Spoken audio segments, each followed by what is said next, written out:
লাউ কানা বাদি নবিয়ান কানা লাহু উমার, লাউ কানা বাদি নবিয়ান কানা লাহু উমার। আমার পরে যদি কেউ নবী হতো সেটা হযরতে উমার হতো। তাহলে কত দামি মানুষ ওই মানুষটাকে, তাহলে ওর কত আখেরাতের চিন্তা। এবার মানুষটার ডিগ্রি বললাম, মানুষটার কোয়ালিফাইডটা বললাম, মানুষটা কত দামি বুঝে নিলেন। একদিকে দূরদর্শিতা জ্ঞান, একদিকে আল্লাহর সঙ্গে তার কত মেল, যে আল্লাহ ওনার মুখ পানে তাকিয়ে অনেক আয়াত নাজিল করেছে। একদিকে বিশ্বনবী বলছে আমার পরে যদি নবী হতো তো উমার হতো। এই রকম ডিগ্রিওয়ালা লোকটা মসজিদে যখন ফজরের নামাজে আছেন, এমন সময় আবু লুলু বলে এক বেঈমান ইহুদি পেছন দিক থেকে একটা বর্ষা মেরে দিলেন। আরে বর্ষাটা পিঠে দিয়ে ঢুকে এই দিকে বেরিয়ে গেল। হযরত উমার এবার বুঝে নিয়েছে এটাই আমার জীবনের অন্তিম কাল। তার কারণ আল্লাহর হযরত উমার দোয়া করতেন, এ আল্লাহ তুমি আমাকে শহীদ করো আর মদিনার মাটিতে করো। তাহলে আমি এবার মদিনার মাটিতে আছি। হযরত উমারকে দুধ দেওয়া হচ্ছে, দুধটা মুখে ভরছে, পেটে যায় না, ক্ষত দিয়ে বের হয়ে গেছে। এই খবর মদিনাতে যখন ছড়িয়ে গেছে, সাহাবীরা দল বেঁধে চলে আসছে। হাই হাই হাই হাই, কি হলো? দেখলেন কত সূক্ষ্ম দৃষ্টি। ওই অবস্থাতে এবার একজন সাহাবী দৌড়ে আসছেন, ওর লুঙ্গিটা গোড়ালি নিচে আছে, আর ওই অবস্থায় হযরত উমার মৃত্যুর দরজা দিয়ে হাঁটতে রয়েছে, মওতের রাস্তায় চলছে, আর কিছুক্ষণের পর মওতের সোপান করবে। ওই অবস্থায় হযরত উমার এত কষ্টের ভিতরে উনি দেখেছেন যে রসুলের শূন্যটাই মেরে দিচ্ছে। তখন ওকে বলছে, এ আল্লাহর গোলাম, ওরে আল্লাহর বান্দা, ওরে রসুলের উম্মত, আমি উমার মরে গেলে কোনো দুঃখ নাই, আমি উমার মরলে ইসলামের কোনো ক্ষতি হবে না, তুই রসুলের শূন্যটাকে বাঁচা, আগে শূন্যটা তুই মেরে দিলি রে, রসুলের শূন্যতকে আগে তুল, গোড়ালির ওপরে কাপড়টা পর। উমার মরাটা বড় বিপদের কথা নয়, উমার মরাটা বড় দুঃখের কথা নয়, রসুলের একটা সুন্নত মরে গেছে, এটাই হলো বড় দুঃখের কথা। চিন্তাটা দেখেন। এটাও আমার বায়ানের বিষয় নয়, মাঝে বলে দিলাম। এরপরে বিষয়, হযরত উমার পড়ে গেছেন। উমারের বেটা যেমন বাঘের বাচ্চা, বাঘের বাচ্চা শিয়াল লয়, বাঘের বাচ্চা বাঘ। ভাই আমার জন্য দোয়া করেন, 506 সুগার আমার খালি পেটে, জিভ আটকে গেছে যেন পানি খেয়ে, 506। আর সুগারের কথা মাইকে বলছি না ভয়ে, ওষুধ নিয়ে চলে আসছে, খালি জড়িবুটি। ঘরে 400 ডাক্তারের ওষুধ আছে। এই বডিটাকে যে কতজনা এক্সপিরিয়েন্স চালাচ্ছে আল্লাহ জানে, আল্লাহ মাফ করুক। তারা মহব্বত আনছে অবশ্য, সেটা বুঝতে পারছি, আল্লাহ তাদের ভালো দান করুক। তো ওই অবস্থায় হযরত উমার পড়ে আছে, মাথাটা, উমারের বেটা দৌড়ে এসে বাপের মাথাটা জ্যাঙ্গে দিয়েছে, মাথাটা আস্তে আস্তে লাগছে, আর বলছে, আব্বা, আব্বা, আপনি তো মওতের রাস্তায় হাঁটছেন, এটা তো সুসংবাদ, কিছুক্ষণের মধ্যে আল্লাহর সঙ্গে আপনার মোলাকাত হবে। উমার কেঁদে উঠলেন। কাঁদছেন কেন? আপনাকে তো এত বিচক্ষণ মানুষ, আপনাকে এত হতাশা লাগছে কেন? ছেলের কথা দেখেন, বলে আগেকার ছেলেদের বুদ্ধি ছিল না, খালি এখন মোবাইল টিপে বুদ্ধি বেশি হয়ে গেছে। ছেলে বাপকে বলছে, আপনাকে দেখে হতাশা লাগছে কেন? তোমার চোখের পানিতে বলছে, তোর বাপের ইতিহাস তুই জানিস, তোর বাপ কত গুনাহগার, রসুলের জান নিতে গেছিল, মাথা কাটতে গেছিল এই বেঈমান, সেই পূর্বের কথা তুলে ধরছে। তখন ওর বেটা বলছে, আব্বা, আপনার নামের পাশে রাসূলুল্লাহ সাল্লাল্লাহু আলাইহি সাল্লাম দিয়েছেন কি? আপনার নামের শেষে রসুল কি লাগিয়েছেন? হযরতে ওমর বিন খাত্তাব রাদিয়াল্লাহু আনহু, এই টাইটেলটা রসুল দিয়েছেন, আল্লাহ আপনার উপরে রাজি আছে। তখন ওমর তার বেটাকে বলছে, বেটা রে, এ গাধার উপরে আল্লাহ রাজি হয়েছে কিনা এই নিয়ে টেনশনে আছি। এখন আমার মওতটা বড় জিনিস নয়, মরতেই তো হবে, বেঈমান মরবে, ইমানদার মরবে, মওতের সোপান তো নিতেই হবে।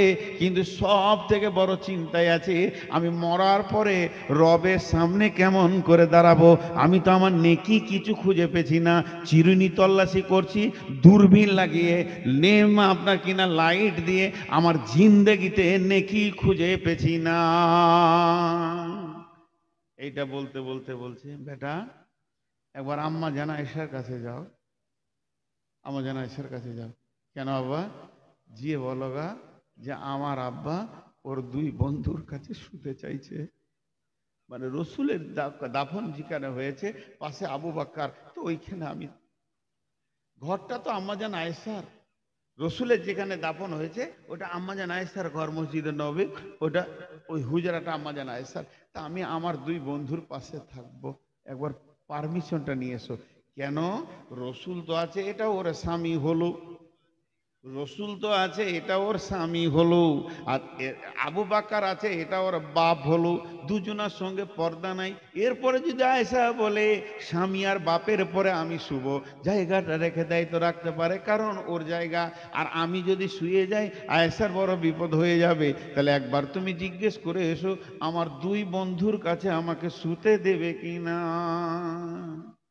বেটা গেল, উম্মুল মুমিনকে ডাকলেন, বলছেন আব্বা পাঠিয়েছে। কেন গো? আব্বার অবস্থা খুব খারাপ, মনে হয় যেন এখনই আল্লাহর মোলাকাতে চলে যাবেন। তা আব্বা মনের একটা আশা আপনাকে বলতে বলেছে। কি?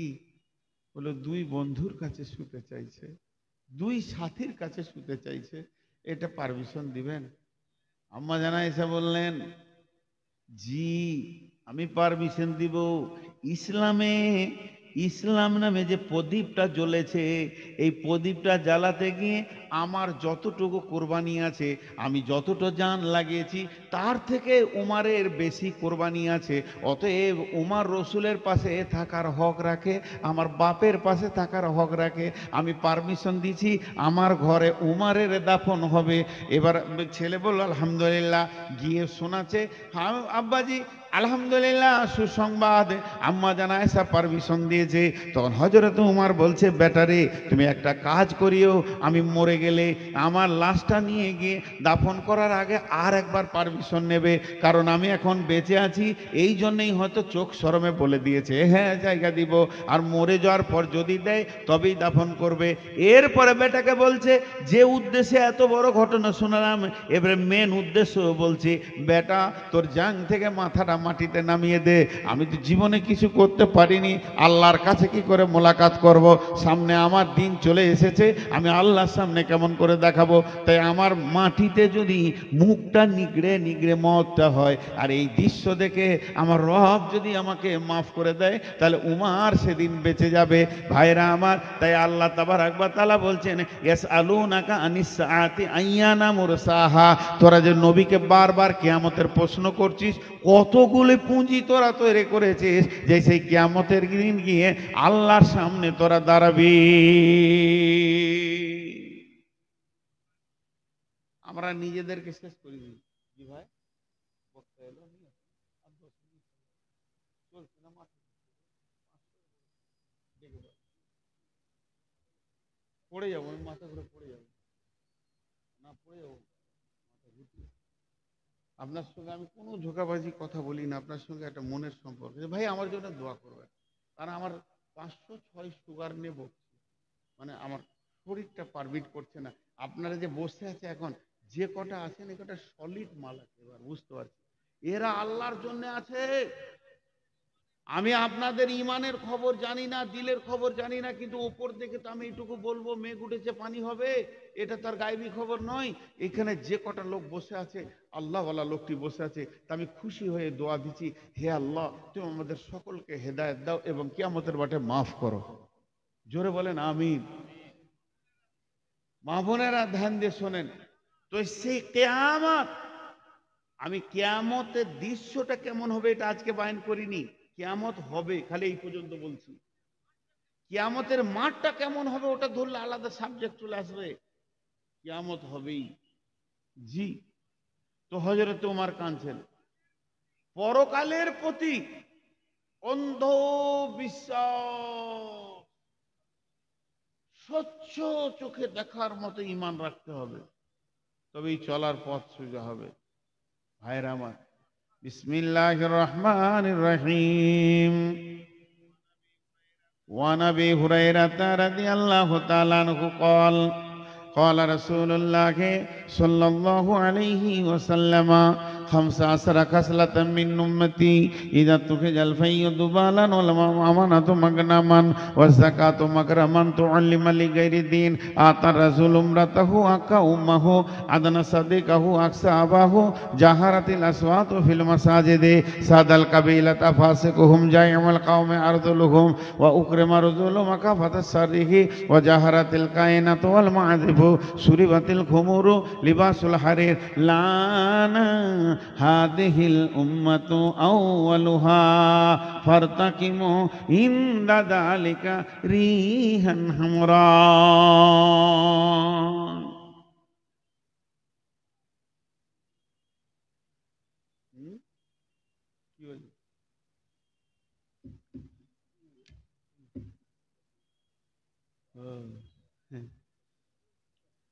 লোকটি বসে ধ্যান আখিরাতের কথা শুনছে, আর মেলাতে যেটি আছে ওটা আনন্দে আছে, আর মনে মনে ভাবছে বোকাটি ওখানে বসে আছে।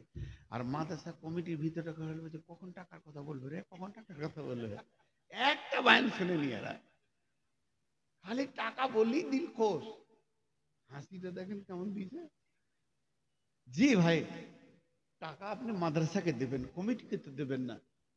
আর এটা আর একটা জিনিস, আমাদের প্রচলিত ভুল, কিছু ভুল আছে যেগুলো ঠিক, কিছু ভুল আছে যেগুলো ঠিক। যদি আপনি জিজ্ঞেস করেন খালা কি করছেন, ভাত রাঁধছি, ভাত রান্না হয়? চাল রান্না হয়, চাল রান্না, ভাত হয়ে গেলে তো আবার কি রাঁধবে রে বাবা। তো প্রচলিত ভুল। সর্ষে নিয়ে গিয়ে পিড়ে তেল করে নিয়ে এসে মানুষ, ওকে জিজ্ঞেস করেন কোথায় গেছিলে, বল তেল পিড়তে। তেল আবার পিড়া হয়? সর্ষে পিড়ে তেল বের করেছি। আবার কেউ বলে আমি ছানি কাটছি, ছানি আবার কাটা হয়? খড় কাটি, ছানি হবে? ছানিকে আবার কাটবো কি করে? প্রচলিত ভুল হলো এটা ঠিক। তো ওই রকম কিছু কথা আছে যে প্রচলিত ভুল হলো ঠিক। এই যে মাদ্রাসা কমিটি, এদের দিল খালি বলছে টাকা। তা আমাদের প্রচলিত একটা ভুল আছে। কিরকম? এখন আমি বলবো। আমি বায়ানটা 1 মিনিটের জন্য অফ করলাম, আবার বায়ানটা আমি করব। যে বিষয়টা বলছিলাম ওইটা বলবো, আমি বিষয় ছাড়ি না। কিয়ামত হবে এটাই আমার বিষয়। এখন একটা উদাহরণ দিচ্ছি। ভাই আপনারা দান করেন, দান করেন, দান করেন, দান করেন, ভাই দান করেন। কোরআনে আছে ওমিম্মা রাযাকনাহুম ইউনফিকুন, তারা খরচা করবে। ইনফিক মানে দান করা লাই, খরচা করা। তো কুচা খরচ করবে, জিলাপি তো করবে? জি না, আল্লাহ রাস্তায় করবে। আল্লাহ একটা সলিড কথা বলেছেন, কি? ওয়াইকুরুল্লাহ কারদান হাসানা, ওয়াইকুরুল্লাহ কারদান হাসানা। ও মাহফিলের ব্যক্তিরা, তোমরা আল্লাহকে ঋণ দাও, উত্তম ঋণ। ঋণ কেন আল্লাহ বললেন? আল্লাহর কি ঋণের দরকার আছে নাকি? আল্লাহ কি ম্যানুফ্যাকচার খুলছে, টাকা তো কোলাইতে পারছে না, আমাদের কাছে ঋণ নেবে নাকি? জি না, আমাদেরকে বোঝানোর জন্য ঋণ বলেছে। আপনি যদি 1 লাখ টাকা আমাকে আমানত দেন, আর আমার ঘরটা যদি বন্যায় ভেঙে ধসে চলে যায়, আর আমার ঘরে যদি আগুন লেগে যায়, ডাকাতি হয়ে যায়, ওই টাকাটা আপনার যদি চলে যায়, আর যদি আমানত রাখেন তাহলে আর ফেরত পাবেন না। আমার ঘরে আগুন লেগেছে মানে আপনার টাকাও চলে গেছে। কিন্তু যদি আমাকে 10টা টাকা ঋণ দেন, আমার ঘর বাড়ি ভেঙে সব চলে গেলেও আপনার ঋণ আপনি ফেরত পাবেন। এর জন্য আল্লাহ বলছে তোরা ঋণ দে, আমাকে ঋণ দে, আমি ঋণ নেব তোদের জন্য, তোদের ঋণ নেব। তোরা ফালতু খরচা করবি না, এখানে মালটাকে জমা কর। যত জমা করবে, তোরা ভুল ভাবছিস মাদ্রাসাকে দিলি, জি না, ওটা মধ্যখান থেকে আমি মাদ্রাসার কাজ করে নিলাম। তুই বরং দে তোর নিজের ব্যাংকের খাতাতে জমা কর। তুমি আমি মধ্যখান থেকে কাজ করে নিলাম। জি, একটা বুখারীর হাদিস বলি দি মাঝে, ওদিকে ব্রেক করে দিয়েছি, বায়ানটা আমার মনে আছে। বুখারীর হাদিস কি? লা তাসাদদাকনা বিসাদকাদিন ফাখারাজা বিহি বিসাদকাদি ফাওয়াজা আফি হাদিস সারিকি। এমনি বাংলায় বলেনি, লম্বা হাদিস। একজন ব্যক্তি নিয়ত করেছে আজকে গোপনে দান করব। ওই লোকটা রাসূলুল্লাহ সাল্লাল্লাহু আলাইহি সাল্লামের জামানার লোক নয়, ওই লোকটি হচ্ছে হযরতে মুসা আলাইহিস সালামের জামানায়। এত গোপনে দান করব, আমি একটা জায়গায় কয়েকটি দিরহাম বেঁধে নিজে লুকিয়ে কোনো গরিবকে দিব। এত গোপনে দান করব, আমি নবী মুসাকেও জানতে দিব না, একমাত্র আল্লাহ জানবে। যে কয়েকটা টাকাকে দিরহামকে নিয়ে এমনি করে সন্ধ্যার সময় ঘুরছে, ঘুরতে ঘুরতে দেখছে এর মোড়ে গরিব শরীর লাড়ু সড়ে বসে, ওর হাতে এমনি করে দিয়ে দিলে, দিয়ে লুকিয়ে গেল। আসবাহু এতাহাদ্দাসুনা তুসুদ্দিকা লাইলা তাআলা সারিকে। সকালবেলা যখন হয়েছে, চায়ের দোকানে 5টা লোক যেখানে আছে সেখানে খালি একটা কথা চলছে, ওরে রে সন্ধ্যে গায়ে কি ঘটনা ঘটছে জানিস, আজকে রাতে কি গোপনে দান করেছে, করবি কর, আমাদের গায়ে কালু ডাকাতকে দিয়েছে।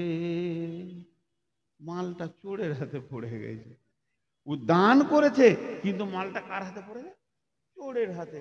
ও তো এবারে কেউ না জানলে ও জানছে, ও চোখের পানিতে কাঁদছে, আল্লাহুম্মা আল্লাহুম্মা লাকাল হামদ আলা সার। এ আল্লাহ, তোমার চোরের প্রশংসা, তোমার প্রশংসা। আচ্ছা আজকে করবো আবার দান, দান আর একবার করে দেখি। ওই রকম সদকাকে নিয়ে বের হয়েছে।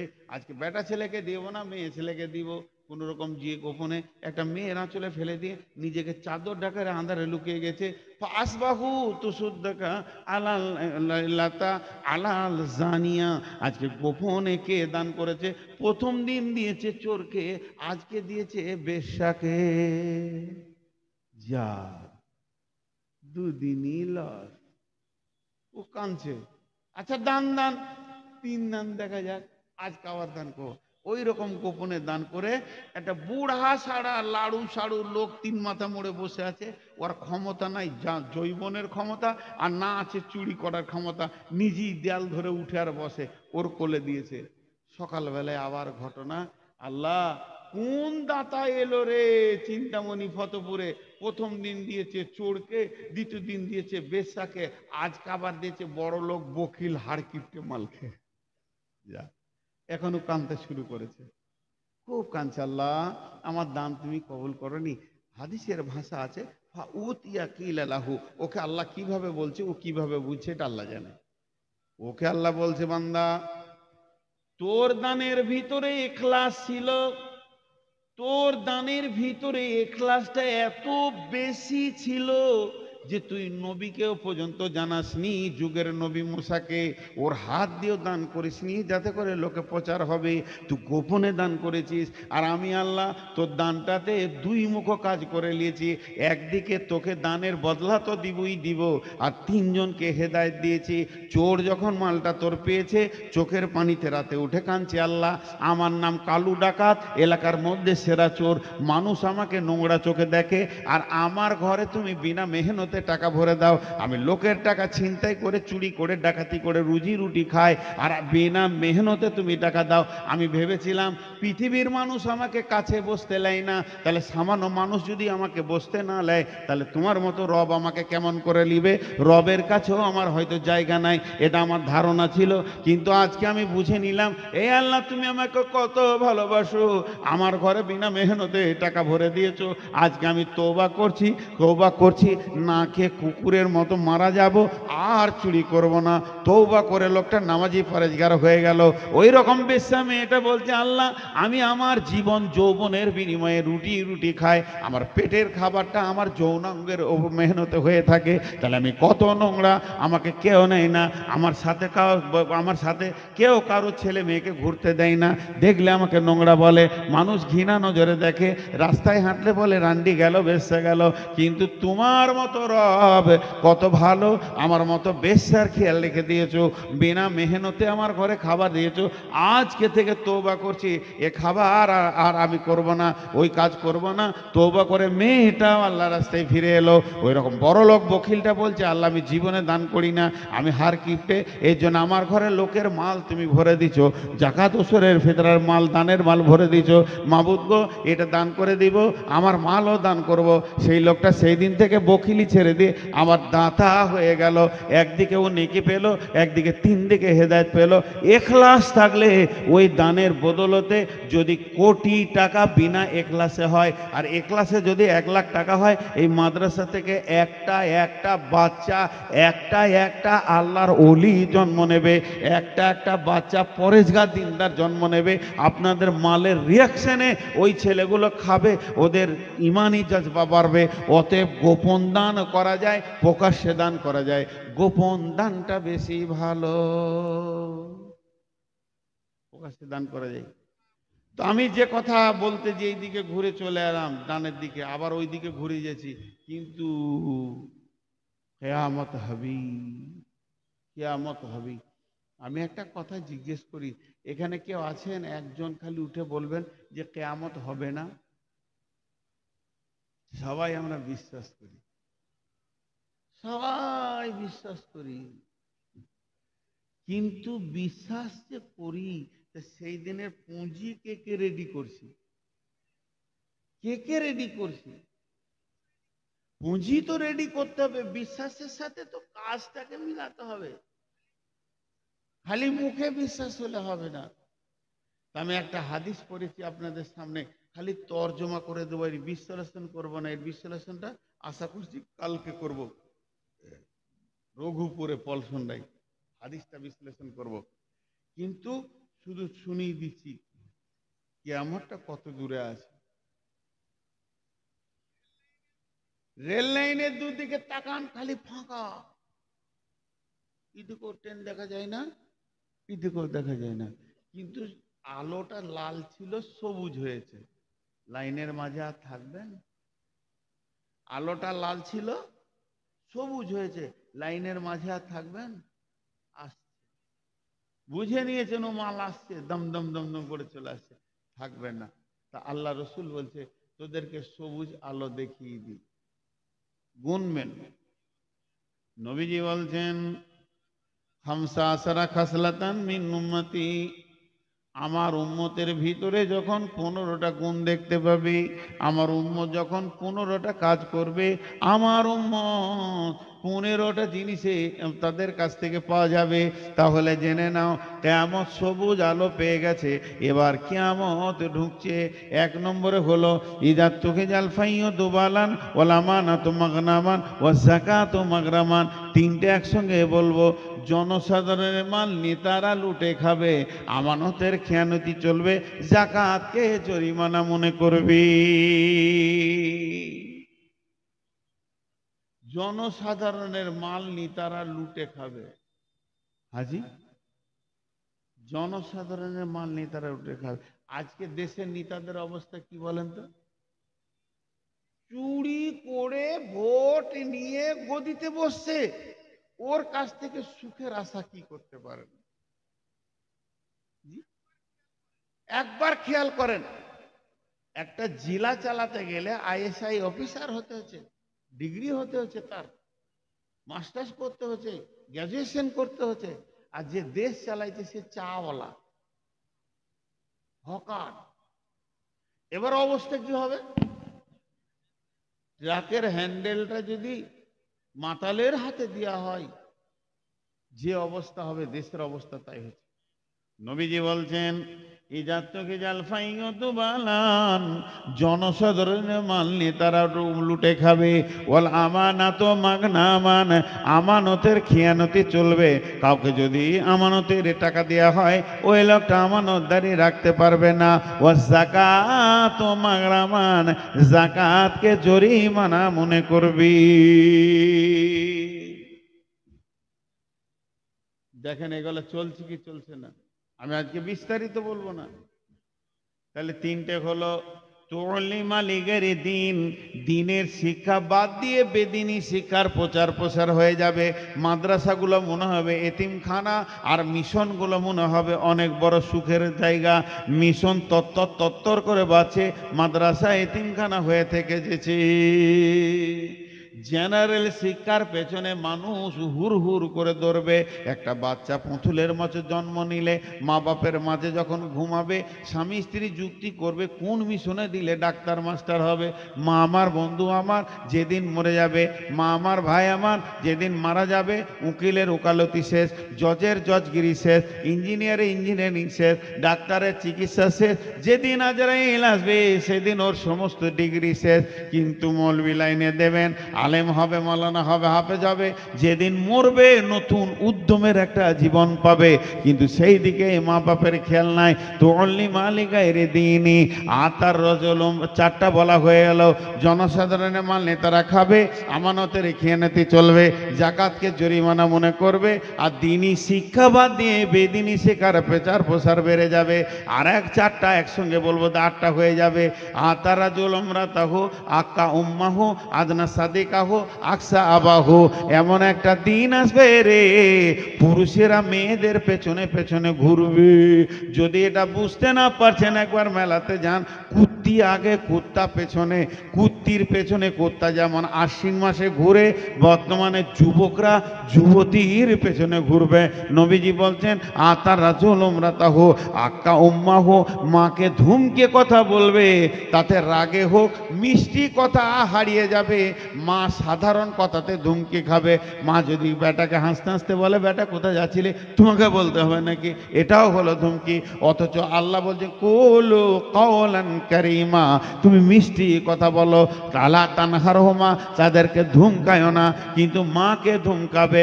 আদনা সাদিকাহু, নিকট আত্মীয় হবে, বন্ধু, বন্ধুকে নিকট আত্মীয় বানাবে।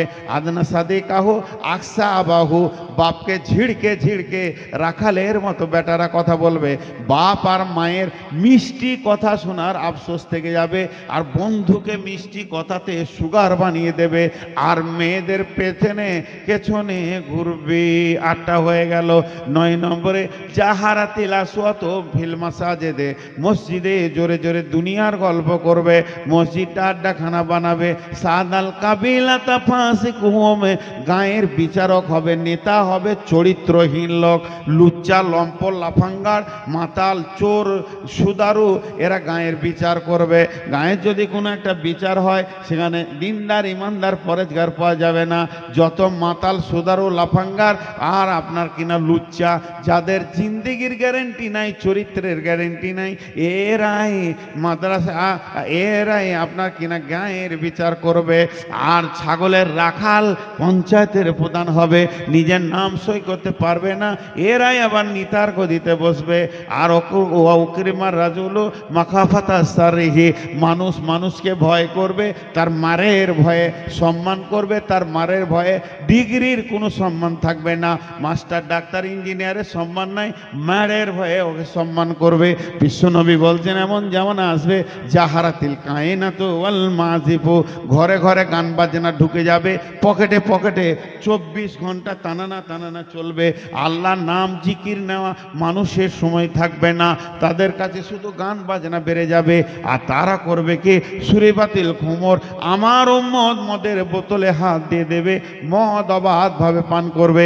হালাকে আল্লাহ রসুল যখন গিয়েছিলেন মেরাজে, আল্লাহ রসুলের সামনে একটা ট্রে আনা হলো, যাতে দুটি গিলাস, একটাতে ছিল দুধ আর একটাতে ছিল মদ। আল্লাহ নবীকে জিবরাইল বললেন, ইয়া রাসূলুল্লাহ, আপনার স্বেচ্ছায় একটা তুলে নেন। বিশ্বনবী দুধটাকে তুলে নিলেন, মদটা নিলেন না। জিবরাইল বললেন, ইয়া রাসূলুল্লাহ, বেঁচে গেল, বেঁচে গেল, বেঁচে গেল। কে বাঁচলো? আপনার উম্মত বেঁচে গেল। আপনি যদি দুধটা তুলে নিতেন, আপনার উম্মত পাগল পাড়া হয়ে, সেটা মাতাল হয়ে, আপনার পশ্চিম দিকে সূর্য ওঠা পর্যন্ত মাতাল হয়ে থাকতো, তাদের ঘোর ছুটতো না। আমার নবী তুলে নিলেন দুধ, আর আমরা বাড়ির গাভীর দুধকে দুইয়ে টেনে বের করে 10 লিটার দুধকে নিয়ে গিয়ে পণ্ডিতপুরে লালগোলায় বেচে দিয়ে ওই দুধের টাকাতে বোতল খেয়ে বাড়ি ঢুকছে। নবীজি নিলেন দুধ, এরা দুধের টাকাতে মদ খাচ্ছে। আমার আল্লাহ রসুল বলছেন আমার উম্মত মদ পান করবে। লিবাসুল হারির, তারা রেশমের পোশাক পরবে। লানা হাতিহিল উম্মাতু আউয়ালিহা, এই যুগের উম্মতেরা আগেকার উম্মতদেরকে গালি দেবে, লানত করবে। তারা মাথা মোটা ছিল, তাদের বুদ্ধি কম ছিল, হুঁশ কম ছিল, তারা দিন দুনিয়া কিছু বুঝতো না। আমরা অনেক চালাক, আমরা বেশি বুঝি। অতএব সেই লোকদের মুমিনদেরকে এরা হেও করবে। 15টা বলা হয়ে গেল। আমি যে 15টা বললাম এগুলো যদি চলছে তা আপনি ব্যাগটা গুটান। আমি লাইনে দেখতে পেয়েছি না ট্রেন আসছে কিনা, কিন্তু স্টেশন মাস্টার বলছে কামরূপ 1 নম্বরে আসছে। তাহলে আপনি ব্যাগটা হাতে নেন, আপনাকে যেতে হবে গৌহাটি। ব্যাগটা হাতে নেন, ব্যাগ হাত ছাড়া করিয়েন না, বিপদে পড়বেন। সেই ব্যাগটার নাম হচ্ছে আমল নামা। আমলের ব্যাগটা নেন, ওই নামাজ রোজা ঢুকিয়ে আছে কিনা দেখেন, রেডি থাকেন। কিয়ামত আসছে, রেডি থাকেন। কিয়ামত আসছে, রেডি থাকেন। কিয়ামতের মাঠটা কেমন হবে এই নিয়ে আর একটা বিষয় আছে। শুধু ভাই আপনাদের কাছে বলছি 2 ঘন্টা বকা উচিত, কিন্তু আমি 15টা মিনিট ছুটি নিচ্ছি। আজ টোটাল বক্তব্যটাকে এক জায়গায় জমা করে দিচ্ছি। কিয়ামত হবে, এটা আমার শেষ কথা, বেশি লই। কিয়ামত হবে, এটা আমি প্রমাণ করেছি। মাঝে খালি এতটুকু কথা বলেছি যে সাহাবীরা সেইটাকে কত ভয় করতেন, ওই দিনটাকে কত ভয় করতেন। শেষকালে বললাম আর কত লেট আছে এটা ভাবনায় নিয়ে আসেন। যে 15টা জিনিস বললাম একবার চোখে দেখেন, চোখে দেখেন, চোখে দেখেন, চলছে, রেডি হয়ে যান আপনি। বেঈমানদের বেঈমানিতে কিয়ামত এসে যাবে, কিন্তু আপনাকে ওই গাড়িতেই চেপে আল্লাহর কাছে যেতে হবে। ভাই আমরা কিয়ামতের মাঠে হাজির হব কি হব না? একবার মুখ খুলেন, হাজির হব কি হব না? হব। আমি একটা দোয়া দিছি, আমি কয়েকদিন আগে একটা বড় আলিমের কাছ থেকে পেলাম, এটা আমারও নতুন শিক্ষা হলো। যতদিন বাঁচবো ততদিন শিখবো। কোন একজন ব্যক্তি আমাকেও বলেছিলেন, তো এক মদিনার লোককে আমি বলছিলাম, ভাই আপনার সঙ্গে 2 দিন থাকলাম, আর তো দেখা হবে না, আপনি মদিনার আমি ইন্ডিয়ার। হবে ইনশাল্লাহ বলছে। তখন আমি বললাম তো ইনশাল্লাহ কেয়ামতের মাঠ ছাড়া হবে না। আমার মুখে এমনি করে হাতটা দিয়ে বললে এটা বলতে হয় না, এটা বলতে হয় না, আপনাদেরকে একটা ধারণা দিচ্ছি। কেয়ামত মুমিনের জন্য নয়। একজন আলিম বলছে কেয়ামত হচ্ছে কাফের মুশরিক ফাসিক বেঈমানের জন্য। মুমিন তো জান্নাতে যাবে। মুমিন কিয়ামতে স্টপেজ নেবে না, কিয়ামত চিন্তা করতে হবে না। জি, তো এটা আপার লেভেলে কথা। আমরা যা গুনাহ করেছি ওই কিয়ামতটা পার করতেই কঠিন হবে। তো আমি আল্লাহর কাছে দোয়া দিচ্ছি, হে আল্লাহ, কঠিন কিয়ামতের দিনে আমরা বিচার চাই না, তোমার দয়া চাই, আমাদেরকে দয়া করো। দেখেন দোয়া দিলাম, কেউ আমিন বললে না। শেষকালে এটা তো খুঁজে আমিন বলানো হইল। আমি যে দোয়াটা দিচ্ছি তা একটু ভাবেন। এই আল্লাহ, তোমার কাছে আমরা কিয়ামতের দিন বিচার চাই না, দয়া চাই, দয়া করো, আমাদেরকে কিয়ামতের দিন মাফ করো। এখন আমি আপনাদের কাছে বলবো, যে মাদ্রাসা কেন্দ্রিক আয়োজিত মাহফিল, মাদ্রাসার কমিটি থেকে জালসা কমিটি আজকে কয়েকটা মাস দিন হেঁটে ক্লান্ত হয়ে আজকে 2টি পয়সার মুখ দেখতে চাইছে। কারো ব্যক্তিগত এখানে স্বার্থ নাই, না আপনাদের আছে না কমিটির আছে। এইভাবে প্রসেসিং করে একটা মাদ্রাসা চালাতে হয়। কোনো আল্লাহর গোলাম আছে না একটা 10-20 হাজার দেনেওয়ালা? কোনো আল্লাহর গোলাম এই অধমের হাতে দেবেন তো আমি ওখানে নেকি পাবো? একবার বলেন, কোন আল্লাহর গোলাম আছেন